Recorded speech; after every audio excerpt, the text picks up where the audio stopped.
एक अकेली लड़की ने एक 10 साल के लड़के को अपने घर में पनाह दी। उसका नाम अली रखा। उसे बातें करती थी, उसे अपना दोस्त बनाया था। लेकिन एक दिन उस लड़के ने उसके साथ कुछ ऐसा किया कि कुछ महीनों बाद लड़की के पेट में एक बच्चा पलने लगा। गांव वाले हंसे, ताना मारा, लेकिन उसके पास कोई जवाब नहीं था, क्योंकि उसने कभी किसी इंसान का स्पर्श तक नहीं किया था। क्या ये सचमुच उसी लड़के का बच्चा था? इस रहस्य को जानने के लिए पूरी कहानी सुनिए। ये कहानी चंद्रपुर के एक सुनसान लेकिन रहस्यमयी गांव की है, जहां हर परछाई एक राज छिपाए रखती थी। शहर की चकाचौंध या जिंदगी की भागदौड़ यहाँ नहीं थी। पहाड़ों की गोद में बसा ये गांव हरियाली से ढका प्राकृतिक शांति में डूबा था। गांव के एक कोने में एक झोपड़ी थी, जहां नूर रहती थी, एक सीधी साधी अकेली और खामोश लड़की। उसकी दुनिया उसका अंगूर का बाग था, जो उसे अपने माता पिता की मौत के बाद विरासत में मिला था। वह अकेलेपन की आदी हो चुकी थी। ना कोई सहेली थी, ना कोई रिश्ता, ना कोई मन की खुशी। हर सुबह वह सूरज निकलने से पहले बाग में जाती, अपने कोमल हाथों से अंगूर तोड़ती, फिर बाजार में बेच आती। नूर के बारे में गांव में एक ही बात मशहूर थी, वह अंगूरों वाली लड़की है, हमेशा अकेली रहती है, लेकिन उसके अंगूर बहुत मीठे हैं। एक दिन नूर जब बाग में अंगूर तोड़ रही थी, हल्की धूप पेड़ों की डालियों को छूकर जमीन पर पड़ रही थी। पंछी चहचहा रहे थे और नूर अपने ख्यालों में डूबी थी। उसके चेहरे पर थकान और खामोशी की परछाई थी, जैसे कोई गहरी बात उसके मन में दबी हो। अचानक उसकी नजर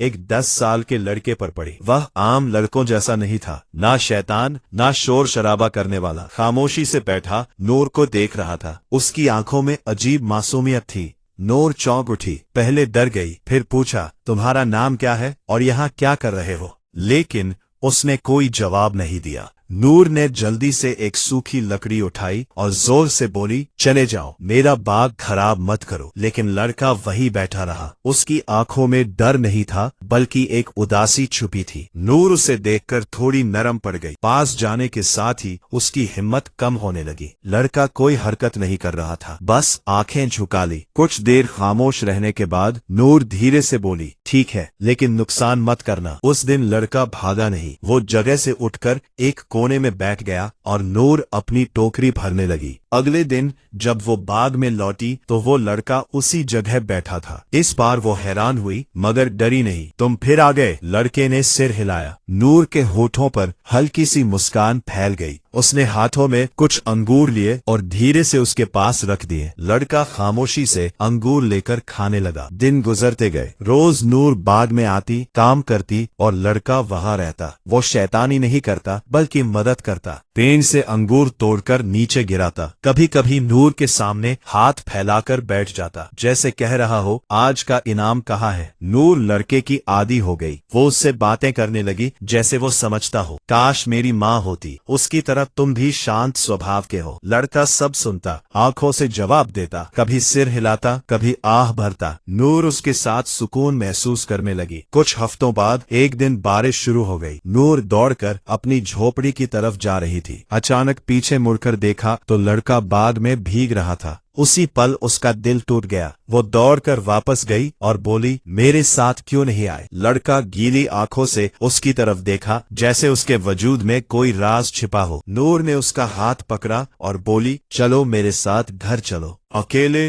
नहीं रहोगे। लड़के ने खामोशी से उसकी बात मान ली। अब नूर की झोपड़ी में अकेलापन नहीं था। लड़का उसके साथ रहता, कोने में बैठा रहता। रात को नूर की कहानियां सुनता। वह उसे अली कहकर बुलाती, अली खाने आ जाओ, खाना तैयार है। अली चलो बाजार अंगूर बेचने। गांव वाले हैरान होते, कोई हंसता, कोई फुसफुसाता, ये लड़की पागल हो गई है, एक लड़के को घर ले आई है। लेकिन उनकी बातों का कोई असर नहीं पड़ता नूर पर। वह अपनी दुनिया में खुश थी, जहां अली, बाग और दिल का सुकून था। एक रात नूर अपने बिस्तर पर लेटी थी। बाहर ठंडी हवा चल रही थी, अंदर मिट्टी का दिया चल रहा था। अली कोने में बैठा उसे देख रहा था। उसकी आंखें नम थी, जैसे कोई रहस्य छिपा हो। नूर बड़बड़ाई, है ना। हमेशा अली ने सिर हिलाया। नूर सो गई, लेकिन उस रात कुछ बदलने वाला था जो वक्त के पहिए को घुमा देगा। चंद्रपुर में शरद ऋतु की ठंडक फैल चुकी थी। सूरज की रोशनी मध्यम हो गई थी। पेड़ों के पत्ते पीले होकर झड़ रहे थे। अंगूरों का मौसम भी खत्म हो रहा था। नूर का बदन कई दिनों से टूटा टूटा लग रहा था। उसके चेहरे पर थकान, होठों पर मुस्कान कम हो गई थी। पहले उसने सोचा ये आम थकान है, लेकिन बुखार, सर्दी और कमजोरी ने उसे बिस्तर पर डाल दिया। अली हमेशा उसके पास रहता। कभी उसके माथे पर गीला कपड़ा रखता, कभी पानी लाता, कभी बाजार से फल चुरा कर लाता। नूर की सांसें धीमी हो गई थी, लेकिन दिल में सुकून था। कोई उसके पास था जो उसे कभी छोड़कर नहीं गया था। एक शाम आसमान बादलों से ढका था। नूर कमजोर आंखों से अली की तरफ देखकर थकी हुई आवाज में बोली, अली अगर तुम ना होते तो मैं मर जाती। अली ने उसका हाथ पकड़ा, जैसे कुछ कहना चाहता हो या शायद कुछ छुपाना चाहता हो। कुछ दिनों बाद नूर की तबीयत बेहतर हुई। वह फिर से घर साफ करने, बाग में जाने और अली से लंबी बातें करने लगी। एक रात पूर्णिमा का चांद चमक रहा था। नूर चटाई बिछाकर आसमान की तरफ देखते हुए अली को गले लगाकर बोली, तुमने मेरी जिंदगी बदल दी है अली, कभी जा मत, वादा करो। अली ने उसके गाल पर हाथ रखा। उसकी आंखें कुछ कहना चाह रही थी। नूर जल्दी से सो गई और उस रात उसकी नींद गहरी थी। रात के आखिरी पहर में बाहर खामोशी थी। दिए की लौ मध्यम हो गई थी। नूर गहरी नींद में थी, शायद सपने में या ऐसी हकीकत में जिसके बारे में कोई इल्म नहीं था। अली उसके पास आया। उसकी आंखों में कुछ बदल गया था। उसका बर्ताव अलग सा हो गया है। हाथ रखा, फिर कुछ ऐसा किया जिसका नूर को कोई अंदेशा नहीं था। सुबह नूर की आंखें खुली। बदन थका हुआ लग रहा था, जैसे उसने लंबा सफर तय किया हो। उसने कुछ महसूस किया, लेकिन उसे अहमियत नहीं दी। उसका दिल फिर भी शांत था। अली उसके पास था, वो अकेली नहीं थी। महीने गुजर गए।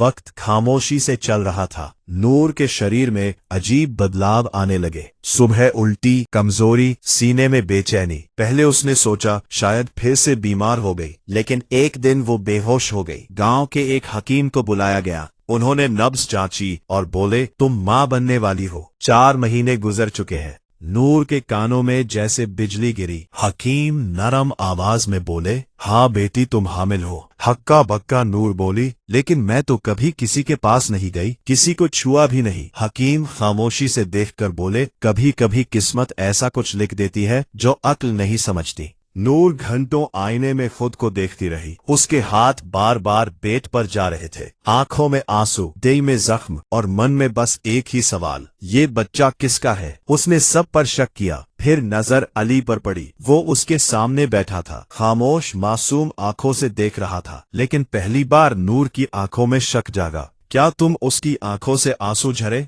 अली ने सिर झुकाया। नूर चीख उठी, तुमने मेरी इज्जत खराब की है। तुम मेरे अकेले दोस्त थे। अली खामोशी से खड़ा रहा। नूर चीखी, निकल जाओ मेरे घर से। अभी अली दरवाजे के पास गया। एक बार पीछे देखा, फिर निकल गया। वो दरवाजे के बाहर बैठा रोता रहा, हर रात, हर दिन। लेकिन नूर ने दरवाजा नहीं खोला। नूर बाहर जाती, अंगूर तोड़ती, बाजार में बेचती, लेकिन अंदर ही अंदर वो टूट चुकी थी। गांव वालों की नजरें बदल गई थी। कोई सवाल करता, कोई हंसता, कोई खामोशी से तमाशा देखता। अली अब बाग में नहीं घूमता था। वो नूर के दरवाजे की परछाई में बैठा रहता। एक दिन नूर दरवाजे के पास जाकर बोली, क्या तुमने मेरे साथ ऐसा किया जो नहीं करना चाहिए था? अली ने कुछ नहीं कहा, बस आंखें बंद करके सिर झुका लिया। यही नूर के लिए काफी था। वो चीख उठी, निकल जाओ, तुमने मुझे तबाह कर दिया। अली पीछे हटा, आंगन में बैठा रहा। नूर ने उस पर पानी उछाला, लकड़ी से मारा, यहाँ तक कि उसे घर से निकाल दिया।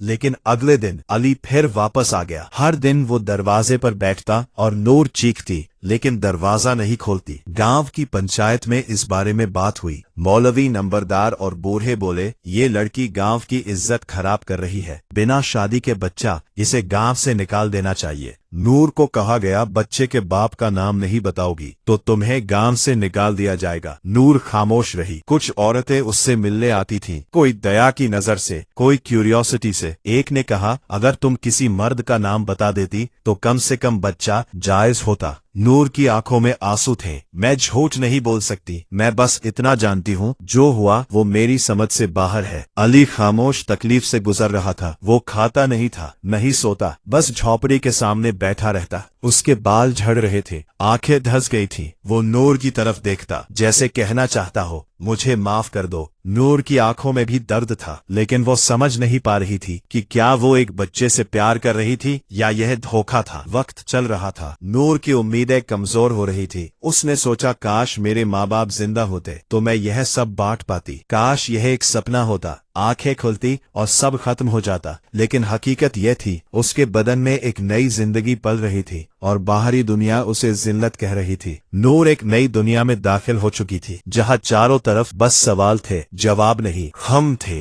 मरहम नहीं, बस परछाई थी, रोशनी नहीं। अली हर दिन दरवाजे पर आता, लेकिन नूर का दिल बंद हो चुका था। एक शाम नूर झोपड़ी में बैठी थी, हाथ पेट पर, आंखों में रोज का सवाल। दरवाजे पर आवाज हुई। वो समझ गई, अली आया है। वो उसे इग्नोर करती थी, लेकिन मन ही मन एक अनजाना डर पैदा हो गया था। क्या वो सचमुच बस एक लड़का था? उस रात गांव में एक अनजाने मौलवी आए। वो एक बूढ़े खामोश स्वभाव के इंसान थे, जिनके चेहरे पर इल्म की छाप थी। उन्होंने नूर की झोपड़ी के सामने आकर कहा, बेटी, मुझे कुछ कहना है जो तुम्हारी किस्मत बदल सकता है। नूर हैरान हुई। मौलवी बोले, तुम जिस लड़के के साथ रहती थी वो है लड़का नहीं था, एक शापित जिन था। नूर की आंखें फैल गईं। ये क्या कह रहे हैं? वह तो एक बच्चा था। मौलवी ने सिर झुकाकर कहा, नहीं बेटी, बहुत साल पहले एक नौजवान ने एक बिल्ली को मार दिया था। सोचा था ये सिर्फ एक जानवर है, लेकिन वह एक जिन का बच्चा था। जिन ने उसे श्राप दिया था, उसे अदृश्य जिन बना दिया था, जिसे कोई देख या बात नहीं कर सकता था। लेकिन उसके एक अच्छे काम के लिए जिन ने उसे एक मौका दिया था। सिर्फ एक औरत उसे देख और बात कर पाएगी, और जिस दिन उस औरत से उसका सच्चा रिश्ता बनेगा, उस दिन वह फिर से इंसान बन जाएगा। वह औरत तुम हो।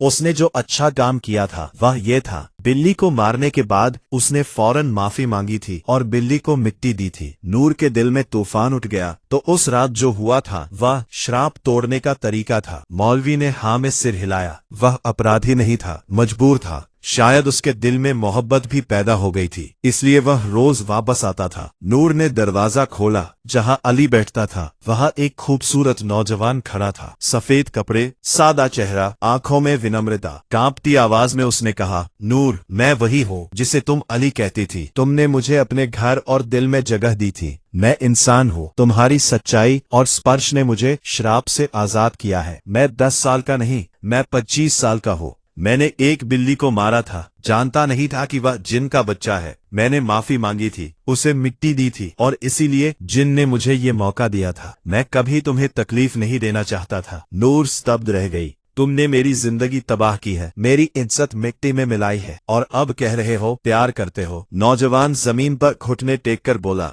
तकलीफ दी है, लेकिन जानबूझकर नहीं। मैं बस जिंदा रहना चाहता था। तुम अकेली इंसान हो जिसने मुझे बच्चा समझकर भी मोहब्बत दी है। अब मैं इंसान हूँ, तुम्हें खोना नहीं चाहता। अगले दिन सुबह चंद्रपुर गांव हैरत में डूब गया। लोगों ने देखा नूर के दरवाजे पर एक अनजाना खूबसूरत नौजवान खड़ा है, और नूर, जिसे कल तक जिल्लत मिली थी, आज सिर उठाकर उसके पास खड़ी है। मौलवी ने गांव वालों से कहा, तुमने जो सोचा वो गलत था। जिसे बच्चा समझा वो इंसान था। नूर को अपराधी समझा, लेकिन वो किसी की किस्मत की रोशनी बनी है। औरतें शर्मिंदा हुईं, मर्दों ने आंखें झुका ली। नूर ने सबको देखकर कहा, तुमने मुझ पर जुल्म किया, लेकिन मैं किसी से हिसाब नहीं चाहती, क्योंकि मेरी मोहब्बत लौट आई है। कुछ दिनों बाद नूर और नौजवान, जिसने जाहिद रखा गया था, की शादी हुई। मौलवी ने निकाह पढ़ाया। जिन्होंने उसे ताना मारा था उन्होंने दुआ दी। शादी के बाद जाहिद ने नूर का हाथ पकड़कर कहा, तुमने मुझे रिहाई दी है, मैं तुम्हें जिंदगी दूंगा। नूर की आंखों में आंसू थे, लेकिन उनमें अब दर्द नहीं, खुशी छुपी थी। कुछ महीनों बाद नूर ने एक खूबसूरत बच्चे को जन्म दिया। गांव में पहली बार एक कुंवारी माँ के बच्चे को इतना सम्मान मिला। बच्चा मोहब्बत, त्याग और माफी का प्रतीक था। जाहिद हर दिन अंगूर के बाग में काम करता। नूर उसके साथ रहती। झोपड़ी अभी भी थी, लेकिन उसमें अब अकेलापन नहीं था, मोहब्बत थी। शाम के वक्त सूरज नारंगी रोशनी अंगूरों पर चमक रही थी। नूर और जाहिद अपने बच्चे के साथ बैठे थे। जाहिद धीरे से बोला, तुमने मुझे अकेलेपन और श्राप से आजाद किया है। चंद्रपुर के उस गांव में लोग आज भी नूर और जाहिद की कहानी सुनाते हैं। एक शापित जिन, एक अकेली लड़की और मोहब्बत की वो ताकत जिसने बदनामी को इज्जत में बदल दिया। नूर ने जिसे बच्चा समझकर पनाह दी थी, वही उसकी किस्मत बनकर लौट आया। दोस्तों, आपको अली के जिन वाले रहस्य और नूर जाहिद की ये कहानी कैसी लगी? कमेंट में जरूर बताइए। वीडियो को लाइक करें और ऐसी ही रहस्यमयी कहानियों के लिए चैनल को सब्सक्राइब जरूर करें।